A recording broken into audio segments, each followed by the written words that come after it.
하나님께서 여러분의 마음에 평안을 주시고 또 담대함을 주시기를 간절히 기원합니다.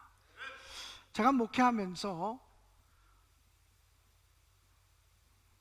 주기적으로 또는 반복적으로 강조하고 싶은 것들이 있습니다.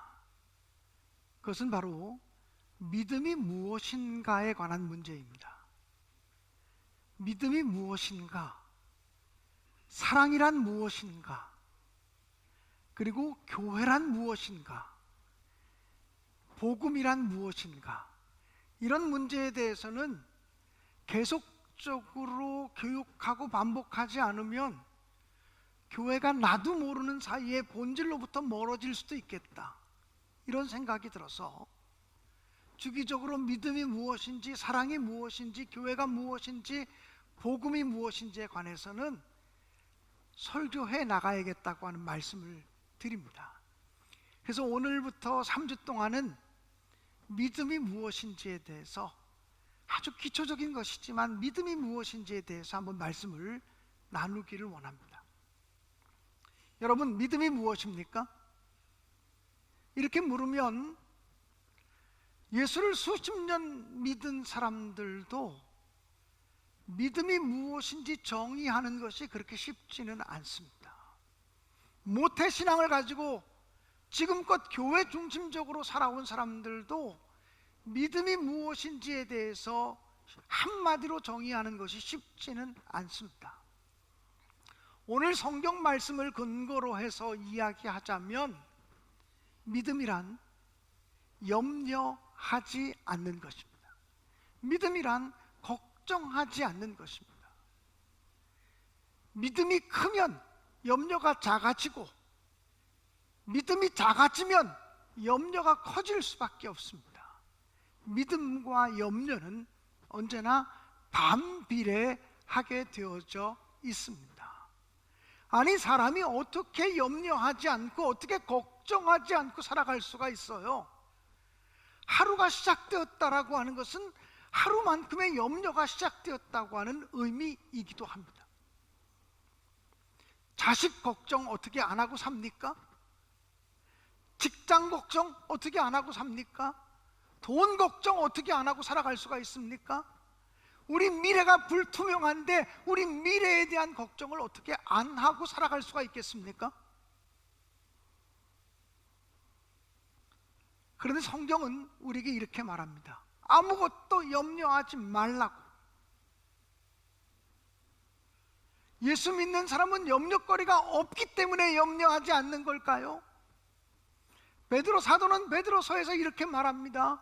너희 염려를 다 주께 맡겨 버리라. 염려를 주님께 맡기라고 그렇게 선포하고 있습니다. 아서 랭크라고 하는 사업가가 자기는 사업을 하면서 언제나 이런저런 염려 때문에 한순간도 마음이 평안한 날이 없다고 하는 사실을 발견했습니다. 내가 그래도 예수 믿는 사람이야, 내가 그래도 크리스찬인데 왜 그렇게 내가 염려하고 살아야 되나? 근데 이 아서 랭크는 스스로 생각하기를, 사람이 어떻게 염려를 안 할 수 있나? 염려를 할 수밖에 없겠지. 그런데 날마다 염려하는 것은 너무나 하나님께 죄송해. 그러니까 나는 일주일에 한 번씩만 염려를 몰아서 했으면 좋겠다, 이런 생각을 가지고 커다란 박스 하나를 만들었습니다. 그리고 이 박스에다가 글자를 써붙였습니다. 토요일의 염려 상자. 그리고 박스에 구멍을 뚫어 놓았습니다.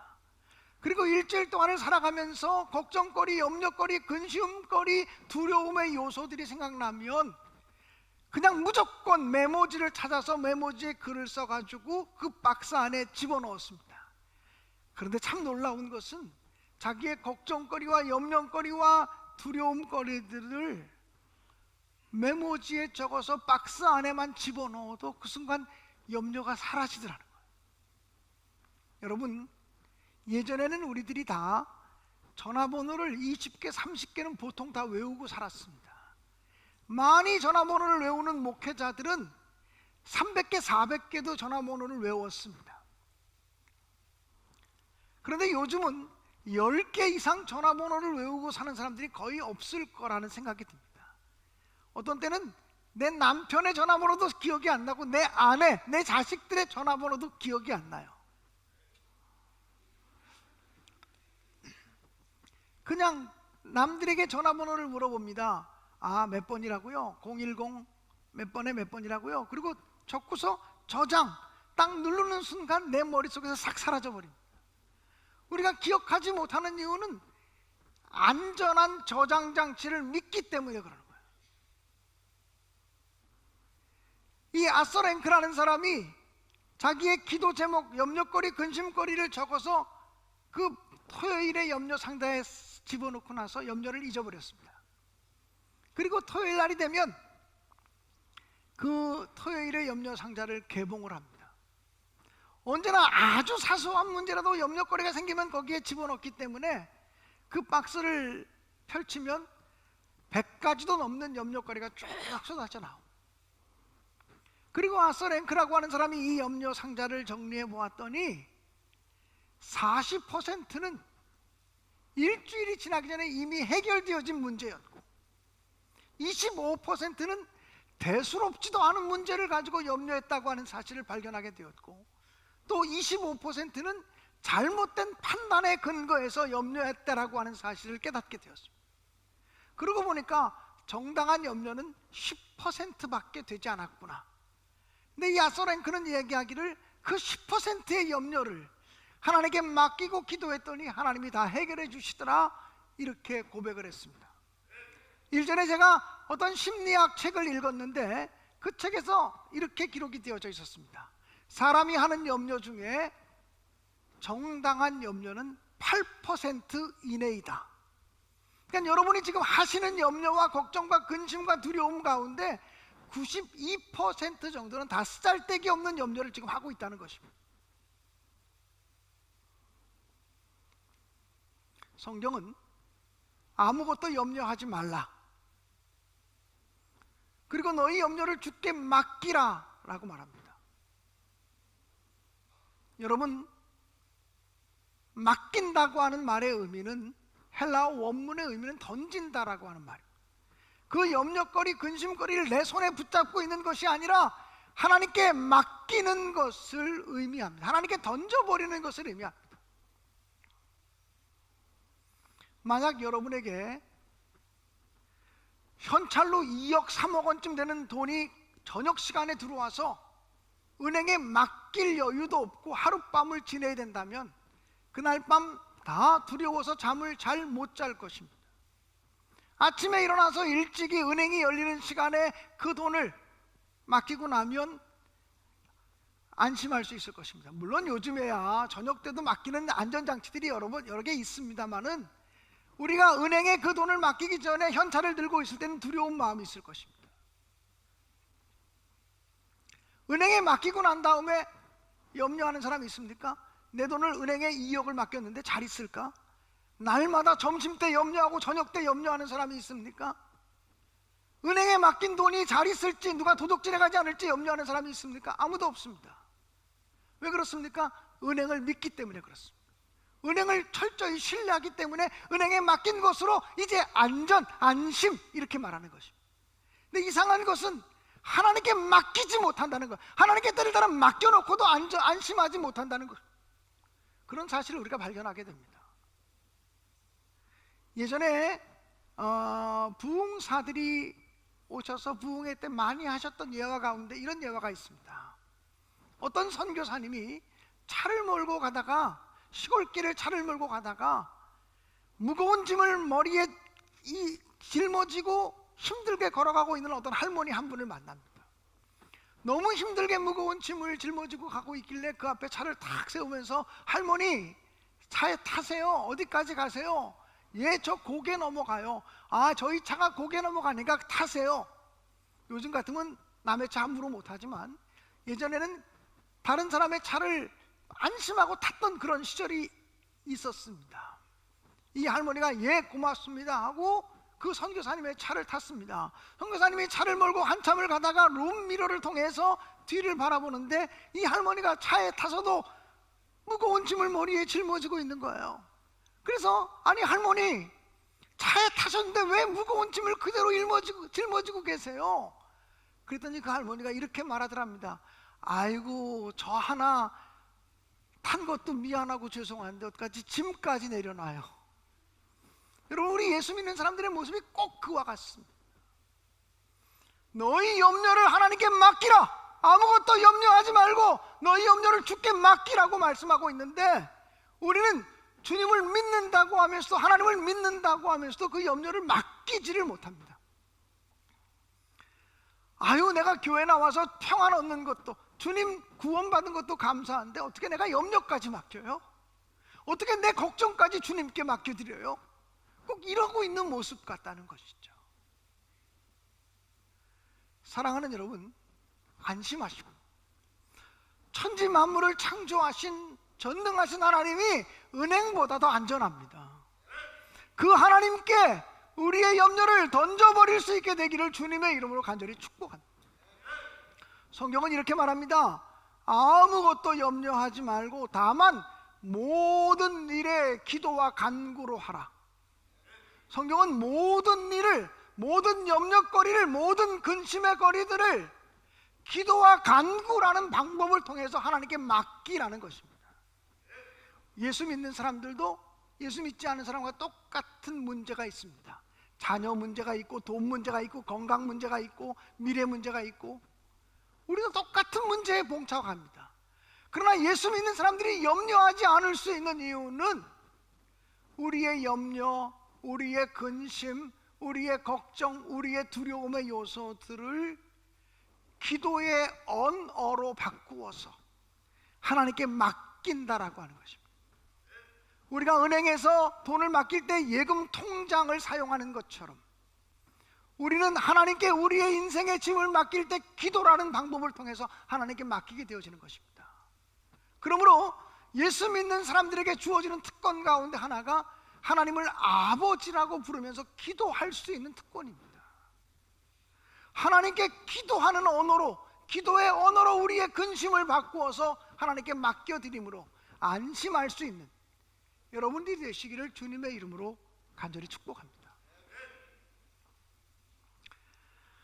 사랑하는 여러분, 모든 일을 기도와 간구로 하라고 말씀했습니다. 제가 목회를 해보니까 어떤 사람은요, 작은 일은 미주알 고주알 하나님께 아뢰면서 기도하시는데 큰 문제는 기도 못하는 사람이 있습니다. 근데 정반대로 큰 거는 기도하는데 작은 거는, 사소한 문제는 내가 뭐 이렇게 사소한 문제까지, 이렇게 별것 아닌 것까지 내가 하나님께 기도해서 하나님 귀찮게 할 필요가 뭐 있냐고, 내가 이런 것까지 기도하면 하나님 골치 아파서 어떻게 사시냐고, 하나님 걱정을 너무 해드리시는 분이 있습니다. 그래서 기도하지 못하는 사람이 있어요. 근데 사실은 우리의 염려는 작은 것에서부터 시작됩니다. 정말 별것도 아닌 것에서부터 우리의 염려와 근심이 시작될 수 있어요. 그래서 성경은 모든 일을 기도와 간구로 하라. 모든 큰 일이든 작은 일이든, 중요하게 생각되는 일이든 사소하게 생각되는 일이든 그것을 기도의 언어로 바꾸어서 하나님께 맡겨드리라고 말씀하고 있는 것입니다. 7월 첫째 주 맥주감사 주일날 여러분과 말씀을 이미 나누었습니다마는 한나라고 하는 여인은 분인나 때문에 마음에 격동합니다. 분인나가 한나의 마음을 격동시킵니다. 그러나 한나는 분인나와 맞서 싸우지 않습니다. 오히려 그 문제를 가지고 분인나 때문에, 자기의 마음을 요란하게 하는 분인나 때문에 기도의 자리로 나가서 하나님께 엎드려 기도하기 시작했습니다. 그리고 한나는 울며 통곡하며 오래 기도하며 서원하며 기도를 마치고, 그리고 집으로 돌아와서는 먹고 마시고 얼굴에 근심빛이 사라졌다고 성경은 기록하고 있습니다. 한나는 아들을 달라고 하나님께 간절히 기도한 것이었습니다. 기도를 마치고 왔을 때 얼굴에 근심빛이 사라졌어요. 아들이 생겼기 때문일까요? 적어도 아들이 생기기까지는 1년이라는 시간이 필요합니다. 적어도 10개월이라고 하는 시간이 필요할 것입니다. 그런데 아직 아들이 생기지 않았어요. 자녀가 아직 출생하지 않았어요. 그런데 기도를 마치고 왔을 뿐이에요. 근데 한나는 마음의 평안을 느끼고 얼굴에 근심빛이 사라졌습니다. 왜? 자기의 염려를, 자기의 근심을, 자기의 한스러운 마음을 기도의 언어로 바꾸어서 하나님께 맡겨드리고 올려드렸기 때문에 이제는 내 문제가 아니야, 우리 하나님의 문제야. 이제는 내 문제가 아니야, 우리 주님의 문제야. 그분에게 내가 맡겼거든. 이러고 안심하는 태도이죠. 사랑하는 여러분, 저와 여러분의 믿음이 한나와 같이 되어질 수 있기를 주님의 이름으로 간절히 축복합니다. 오늘 성경은 거기서 멈추지 않습니다. 아무것도 염려하지 말고 다만 모든 일을 기도와 간구로 하되 감사함으로 하나님께 아뢰라고 말씀하고 있습니다. 믿음의 척도는 우리의 기도가 감사 기도로 바뀌었느냐의 문제입니다. 아무리 오랫동안 기도하고 아무리 통곡하며 기도하고 아무리 탄식하며 기도해도 우리의 기도가 감사의 기도로 바뀌어지지 않고 감사의 기도로 변화되어지지 않으면 아직 우리의 믿음은 초보적인 믿음에 머물고 있는 것입니다. 그런데 처음에는 통곡으로 시작하고 처음에는 탄식으로 시작했어도, 처음에는 슬픔을 가지고 기도를 시작했어도, 처음에는 어두움과 근심과 염려를 가지고 기도를 시작했어도 시간이 지나가면서 우리의 마음속에 그 기도의 언어가 감사의 기도로 바뀌어졌다면 믿음이 성장하고 있는 것입니다. 사랑하는 여러분, 저는 여러분 한 사람 한 사람이 감사의 기도를 주님께 드릴 수 있는 믿음의 사람이 되어질 수 있기를 주의 이름으로 간절히 축원합니다. 제가 한 20년 전에 서울의 유수원 교회에 가서 부흥회를 인도한 적이 있습니다. 그때 그 교회 담임 목사는 제 친구 목사였고, 제 친구 목사님이 그 당시에는 제가 40대 초반의 목사였는데도 저에게 가장 좋은 호텔 스위트룸을 이렇게 숙소로 얻어줬습니다. 강사 목사님이 편히 쉬어야 좋은 말씀이 나오지 않겠냐 그러면서 최고로 좋은 호텔에 스위트룸을 얻어줬어요. 지금도 그런 호텔에 가서 잠을 잘 수 없을 만큼 비싼 호텔입니다. 그리고는 자기 교회 교인들 중에서 가장 좋은 차를 가지고 있는 분에게 강사 목사님을 픽업하라고 하는 부탁을 했어요. 그 교회 장로님 가정이 가장 좋은 차, 그 당시에는 외제차가 별로 많지 않을 텐데 외제차를 타고 있었고, 그리고 그 부인 되는 집사님에게 그 강사님을 새벽마다 모셔오고 모셔가고, 오전 예배 시간에 모셔오고 모셔가고, 저녁 예배 시간에 모셔오고 모셔가는 하루에 3번씩 픽업하는 일을 맡기셨습니다. 보통은 강사를 픽업하는 사람들이 굉장히 상냥하고 인사성 밝은 사람들이 그 일을 하게 됩니다. 근데 제가 지금까지 수백 번 부흥회를 나갔지만 저는 그렇게 쌀쌀맞고 그렇게 정말 찬바람이 쌩 도는 사람을 강사를 픽업하는 사람으로 맡긴 경우는 처음 봤어요. 15분을 숙소로 이동해야 되고 15분을 또 옮겨와야 되기 때문에 하루에 3번을 그렇게 해야 되니까 하루에 1시간 반 정도는 그분과 함께 있어야 되는데 차 안에서 찬바람이 쌩쌩 돕니다. 한마디도 말을 붙일 수 없을 만큼 아주 차갑습니다. 뭘 질문하면 예, 아니요, 그러고 더 이상 말이 없어요. 제가 부흥회 하다가 그분 때문에 시험 들어서 부흥회를 못할 뻔할 정도로 어려운 자리였습니다. 셋째 날 저녁까지 그렇게 힘들었는데 넷째 날 새벽에 그 집사님이, 여자 집사님이죠, 그분이 호텔로 저를 픽업하러 오셨는데 어저께 봤던 그 집사님의 얼굴이 아닌 거예요. 굉장히 밝고 평안하고 그리고 활기 넘치는 모습으로 강사님 안녕하세요, 평안하셨습니까? 그렇게 인사하면서 저를 차에 모시고 가는 거예요. 제가 생각해도 너무 이상한 거예요. 어저께 그 여자가 아니야. 어저께 그분이 아닌 거예요. 오히려 그분이 차에 타자마자 강사님, 제가 갑자기 변해서 이상하시죠? 예. 솔직히 그렇게 얘기했습니다. 예.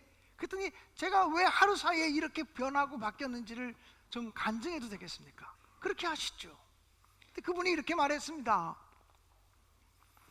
자기가 대학교를 졸업하고 바로 시집을 왔대요. 자기 남편을 만났대요. 자기 시집 와서 시댁에 와보니까 시어머니는 일찍 돌아가셨고 시아버지도 일찍 돌아가셨고 자기 남편이 가장 역할을 하는데 제일 막내 동생이 초등학교도 아직 안 들어간 유치원 다니고 있는 유치원 다니고 있는 시동생이 있었다는 거예요. 그래서 그 시동생, 막내 시동생은 자기가 유치원 때부터 키웠고, 그리고 초등학교 1학년 들어갈 때 옛날에 여기 손수건 차고서 학교 가지 않았습니까? 코 많이 흘릴 때 손수건 채워주고 손잡고 학교 입학시켜주고, 초등학교 1학년, 3학년, 4학년 이럴 때 소풍 갈 때 엄마 대신해서 다 따라가주고, 중학교 입시시험 볼 때, 그 당시 입시시험이 있어요. 입시시험 볼 때 학원도 보내주고, 중학교 진학하게 해주고, 고등학교 진학 시험 볼 때도 그랬고, 대학교 시험 볼 때도 그랬고, 군대 갔을 때 면회가 주고, 그리고 군대 제대하고 나서는, 대학교 졸업하고 나서는 직장 다니다가 자꾸 직장이 마음에 안 들어서 그만두고 그러길래 그럴 것 없이 형님 사업 와서 도우라고. 그래서 자기 남편 사업을 돕는 사람으로 한 30년을 같이 살았다는 거예요. 자기는 막내 시동생이 시동생이지만 자기 친자식 이상으로 애정이 가고 사랑이 가는 그러한 존재였다고 이야기를 해요. 그런데 자기 남편이 하루는 이렇게 얘기하더라는 거예요. 여보, 이상하게 우리 회사 돈이 좀 새는 것 같아. 어디서 새는지 모르겠는데 우리 회사 돈이 좀 새고 있어. 그래서 비밀스럽게 수십 년 동안의 회계장부를 다시 검토하고 조사하기 시작했다는 거예요. 그랬더니 놀랍게도 그 회사의 재정적인 업무 책임을 자기 시동생에게 믿거라 하고 맡겼는데 10수년 동안 1년에 몇억 원씩 돈이 사라진 것을 발견하게 되었다는 거예요. 그냥 10수년 동안 1년에 몇억 원씩 돈이 사라졌으니 그걸 모아놓으면 수십억이 되는 어마어마한 돈이죠.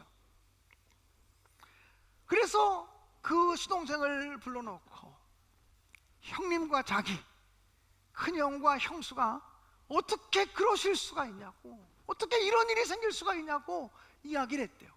그쯤 되면 형님 잘못했습니다, 형수님 잘못했습니다라고 빌어도 용서할까 말까 한 문제인데, 오히려 얼굴에 핏줄기를 세우면서 말하기를 나 때문에 이 회사가 성장한 거 아니냐고, 내가 재정 업무 잘 봐서 이 회사가 성장한 거 아니냐고. 아니 그 정도 가지고 뭘 그러느냐고, 그 정도 가지고 뭘 그러느냐고 그러는데 시동생에 대해서 정이 뚝 떨어지더라. 아니 내가 이렇게 믿었던 사람이 이런 사람인가. 사람에 대한 정이 뚝 떨어지니까 쳐다보기도 싫고, 그날부터 입맛이 없는데, 우리가 속상한 일 당하면 갑자기 입맛이 싹 사라지잖아요. 입맛이 없는데 그때부터 8개월 동안 자기는 한 끼도 제대로 먹지 못했다고. 뿐만 아니라 이 8개월 동안 한 시간도 시간을 붙여서 잠을 자본 적이 없다는 거예요. 그때부터는 사람에 대한 실망감과 원망감이 찾아오니까 시동생이라 쇠고랑 차게 할 수도 없고, 그 형님은 그래도 참자고 우리가 참자고 그러는데 형수인 자기가 참아지지가 않는 거예요. 얼굴을 보고 싶지가 않아. 그래서 8개월 동안 먹지도 못하고 자지도 못하고, 그러는 동안에 자기는 10kg 이상 몸이 빠지고 얼굴은 까칠할 때는 까칠해지고, 날마다 내 죽는 날이 언제인가, 내가 죽는 날이 언제인가 하고 죽는 날을 생각했다는 거예요. 그런데 부흥회가 열린다 그러면서 담임 목사님이 그 집사님을 부르더니 부흥 강사님이 오시는데 제 친구 목사님이 오십니다. 그런데 우리 교회에서 제일 좋은 자가용을 가지고 있는 분이 장로님 가족이니까, 장로님은 사업하느라고 바쁘시니까 부인 되는 집사님이 우리 강사님을 픽업해 주십시오.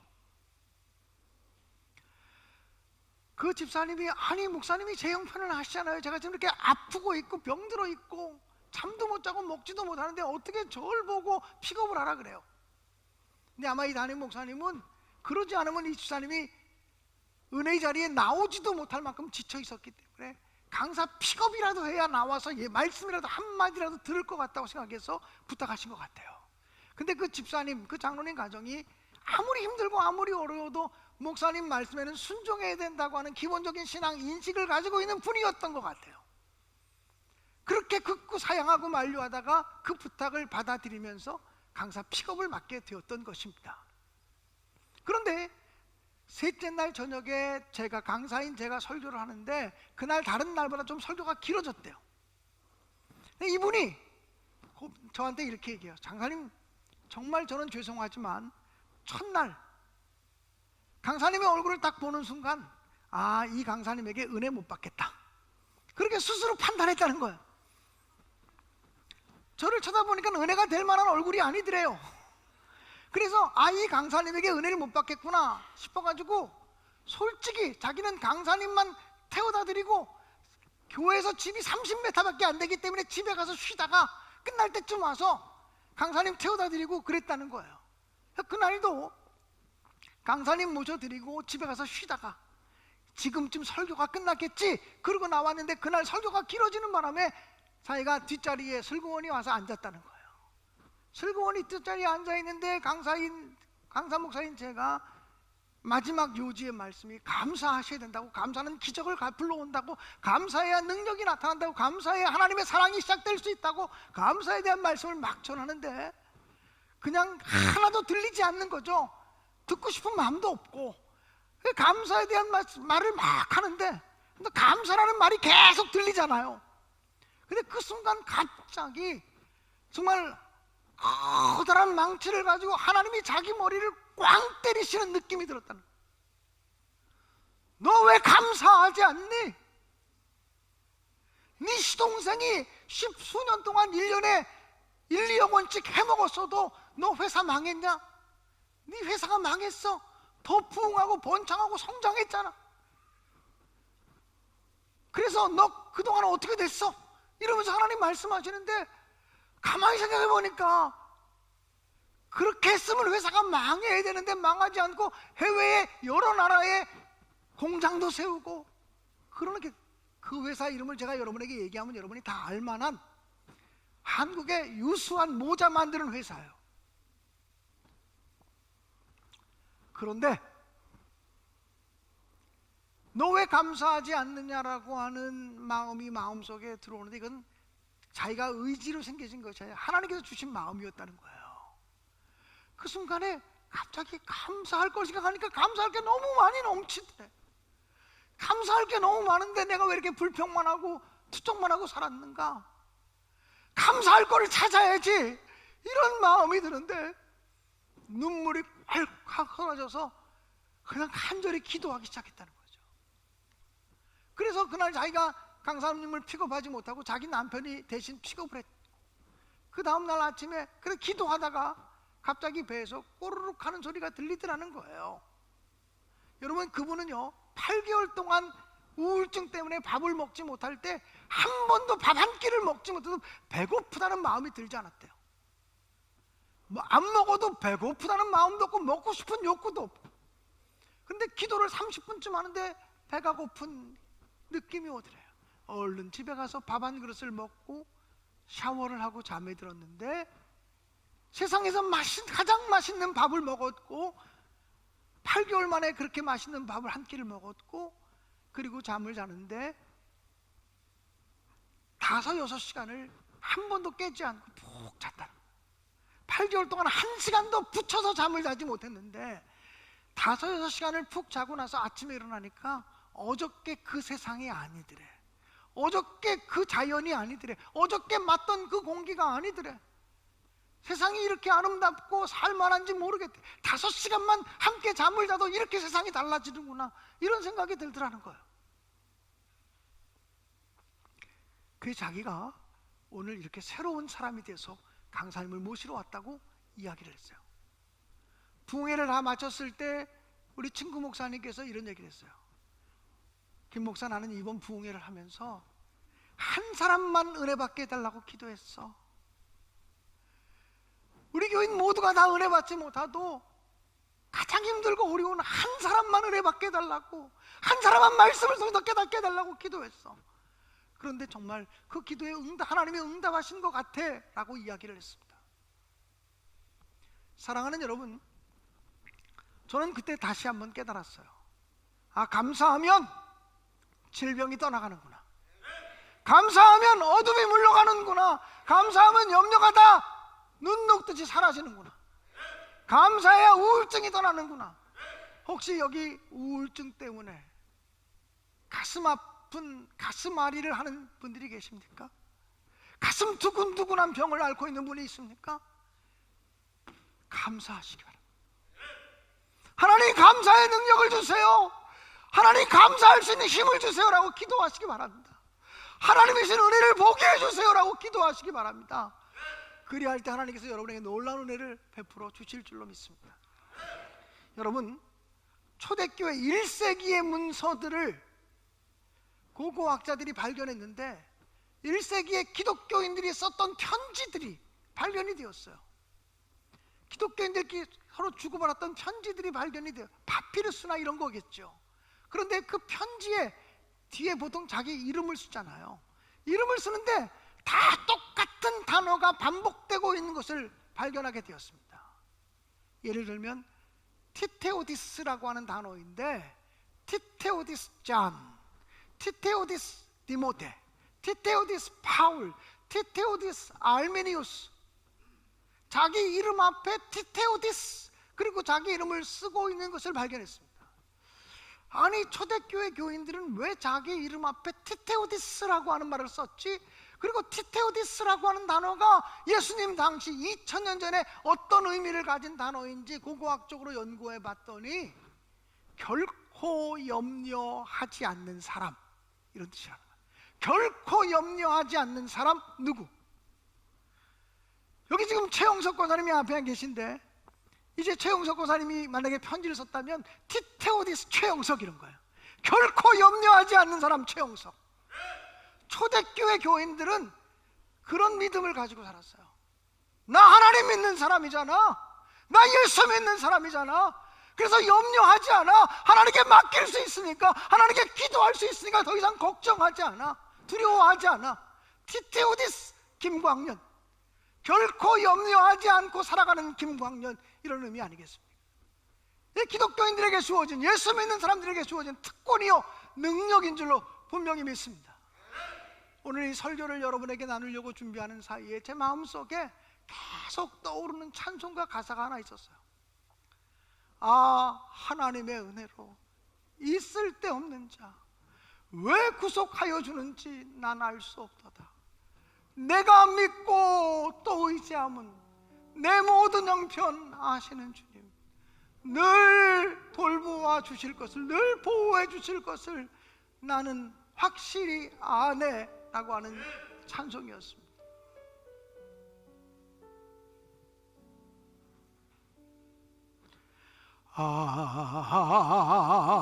하나님의 은혜로 있을 데 없는 자 왜 구속하여 주는지 난 알 수 없도다. 내가 믿고 또 의지함은 내 모든 형편 아시는 주님, 늘 보호해 주실 것을 나는 확실해 아네. 다 함께 찬양합시다. 하나님의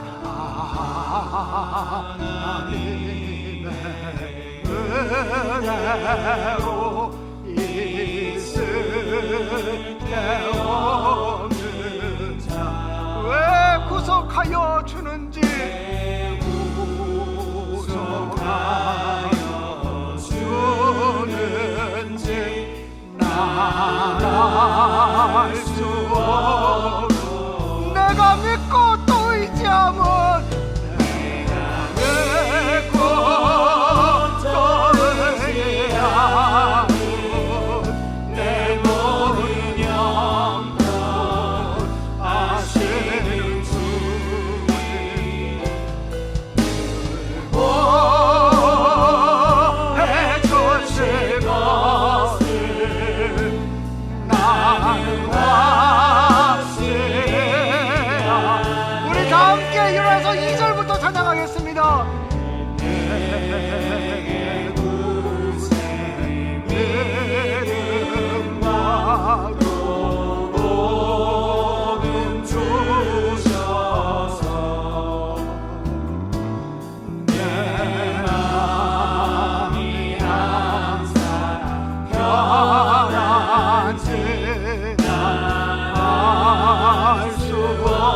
내가 믿고 또 의지함은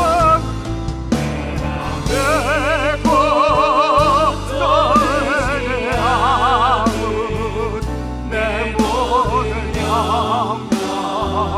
영원하시는 주님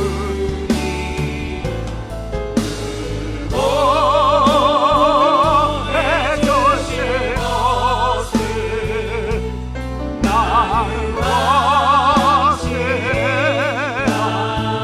주 언제 강림하실 때 언제가